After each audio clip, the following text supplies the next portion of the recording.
ICC champions trophy के दूसरे मुकाबले में भारत ने बांग्लादेश को 6 विकेट से हरा दिया। यह मुकाबला बहुत रोमांचक था। जब इस मुकाबले की शुरुआत हुई तो ऐसा लगा कि शायद इस मुकाबले में कुछ है ही नहीं है, सब कुछ एक तरफा होगा।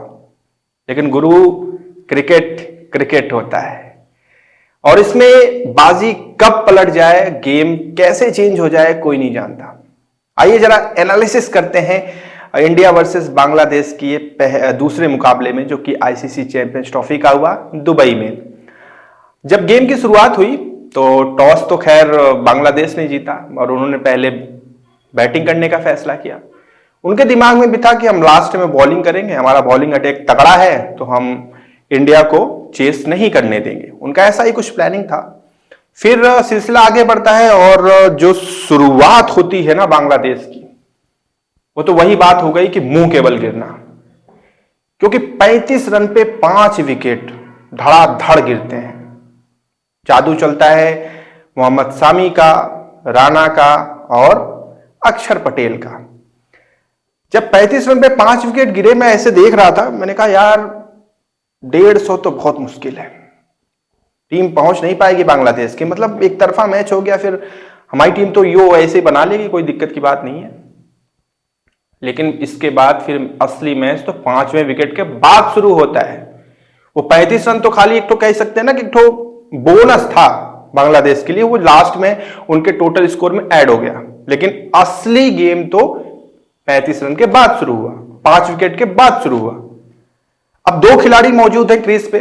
अब उन्होंने खेलना स्टार्ट किया बड़े ही मैच्योरिटी के साथ और स्कोर को धीरे धीरे धीरे धीरे, कभी कभी तेज, कभी कभी धीरे, कभी कभी तेज करते करते 189 रन लेकर पहुंच गए। मतलब छठे विकेट के लिए हमारे इंडियन बॉलर्स को ना बड़ी ही मेहनत करनी पड़ी, उनके पसीने छूट गए और ये सच बात है। 7वां विकेट गिरता है 214 रन पे, 8वां विकेट 215 पे, 9वां 228 पे और 10वां 228 पे। अब 228 का स्कोर बोर्ड पे लग चुका था, स्कोर कार्ड पे 228 अपडेट हो चुका था। इंडिया को बनाने थे 229 रन।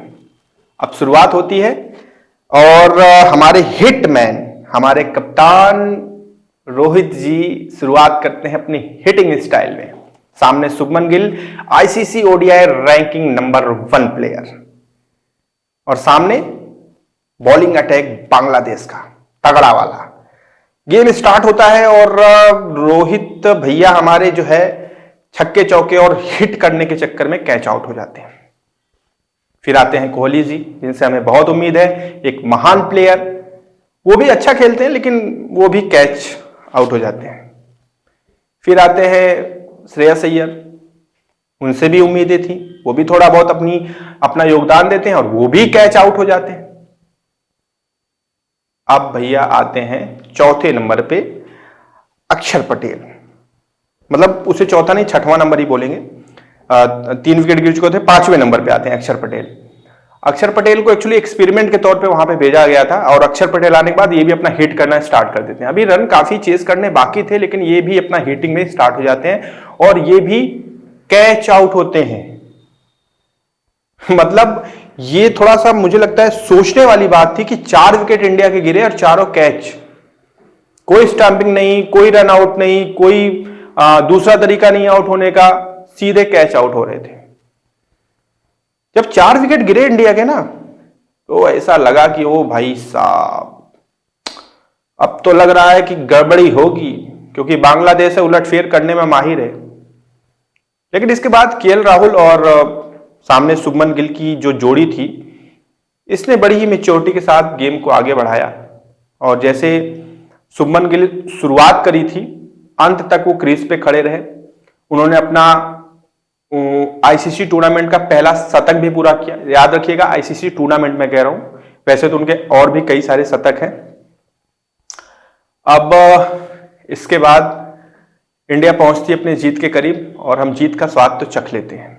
लेकिन अब एनालिसिस में जो एनालिसिस करने वाली बात है वो ये है कि जीत तो हमने चखी, लेकिन आसानी से नहीं, मेहनत करके और संघर्ष करके। क्योंकि अगर केएल राहुल का एक कैच उठा था केएल राहुल का और सामने बांग्लादेश के खिलाड़ी थे, देखिए उनका नाम मुझे याद नहीं है, वो कैच उन्होंने केएल राहुल का ड्रॉप कर दिया था। वो कैच छूट गया और केएल राहुल को जीवन दान मिल गया। वो एक मोमेंट था ऐसा जहां पर टर्निंग पॉइंट हो सकता था। अगर केएल राहुल आउट हो जाते तो फिर हमारे पास जो है अगले जो प्लेयर थे वो पांड्या थे और उसके बाद फिर रविंद्र जडेजा थे और इसके बाद फिर हमारे बॉलर थे। तो कहीं ना कहीं गेम फंस सकता था। तो कहते हैं मैच छूटा, नहीं कैच छूटा तो मैच छूटा, तो ऐसा भी हम कह सकते हैं। कहीं ना कहीं इस जीत से हमें बहुत ज्यादा खुश नहीं होना है, हमें अभी और मेहनत करनी है। इंडियन टीम को अभी और मेहनत करनी है, क्योंकि फील्डिंग में जो चुस्ती दिखनी चाहिए वो इंडियन फील्डिंग में नहीं दिखी है, और ये सच बात है। बॉलिंग अच्छी थी, लेकिन ये वो बॉलिंग नहीं है जो जिस बॉलिंग के लिए इंडियन टीम जानी जाती है। एक खतरनाक बॉलिंग अटैक के रूप में माना जाता है, लेकिन वो एक्चुअली था नहीं। मोहम्मद शमी के पांच विकेट उनके आए और उन्होंने अपने 200 विकेट का जो रिकॉर्ड है 104 मैचों में, वो भी उन्होंने कंप्लीट किया। वो दुनिया के दूसरे जो है बॉलर बन गए जिन्होंने फास्टेस्ट 200 विकेट लिए हैं 104 मैचेस में। ये भी अच्छी बात है। और रोहित शर्मा हमारे कैप्टन के 11,000 रन भी पूरे हुए। मतलब इस मैच में कई सारे रिकॉर्ड्स भी बने जो हमारी टीम की तरफ से बने, इंडियन टीम ने बनाए। लेकिन फिर भी हमें और मेहनत करनी है, इंडियन टीम को और मेहनत करनी है, क्योंकि आगे जो टीमें मिलेंगी वो बांग्लादेश से कहीं ज्यादा बेहतर है। खैर, पहले मैच जीतने की ढेरों बधाइयां सारे देशवासियों को। हमें उम्मीद है कि ये जीत का रथ रुकेगा नहीं और चैंपियन ट्रॉफी इंडिया आएगी।